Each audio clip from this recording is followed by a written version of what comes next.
Dubai एक सहरा है और सहरा के अंदर पानी की किल्लत हमेशा से रहती है, मगर दुबई का शुमार उन ममालिक में से होता है जहाँ पर पानी का इस्तेमाल सबसे ज़्यादा किया जाता है पर पर्सन। दुबई में हर शख्स रोज़ाना 500 लीटर पानी का इस्तेमाल करता है। तो सवाल पैदा होता है कि सहरा के अंदर इतना पानी आता कहाँ से। इससे पहले मैं आपको ये बताऊं कि ये पानी कैसे पूरा करते हैं, मैं आपको बता देता हूं कि ये 500 लीटर पर डे कहाँ पे जाता है। ऐसा नहीं है कि हर बंदा 500 लीटर रोज़ पानी यहाँ पे पी जाता है। यहाँ पर एयर कंडीशनिंग जो है वो सबसे बड़ा फैक्टर है जिसमें पानी का इस्तेमाल होता है, क्योंकि यहाँ पर गर्मी बहुत ज़्यादा होती है और तकरीबन 12 के 12 महीने यहाँ पर AC का इस्तेमाल जारी रहता है। सो AC के लिए यहाँ पर रोज़ जो पानी इस्तेमाल होता है, एनर्जी जो उसके लिए लगती है वो बहुत ज़्यादा है, वो उसका मेजर पोर्शन है। अदरवाइज़ पानी का इस्तेमाल इतना ज़्यादा यहाँ पर ना हो।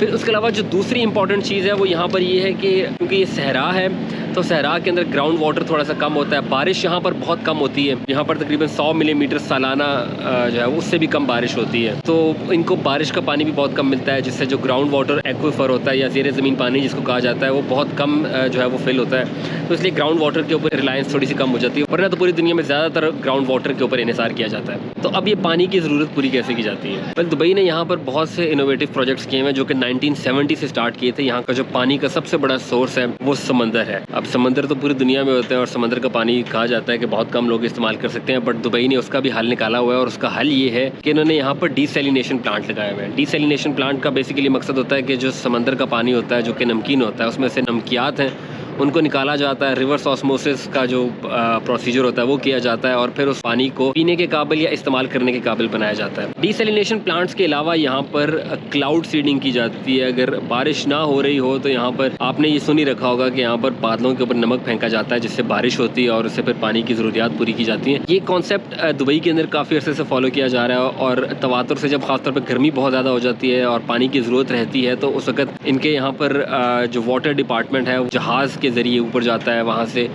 क्लाउड्स के ऊपर जो है वो सॉल्ट फेंकता है जिसकी वजह से फिर बारिश होती है।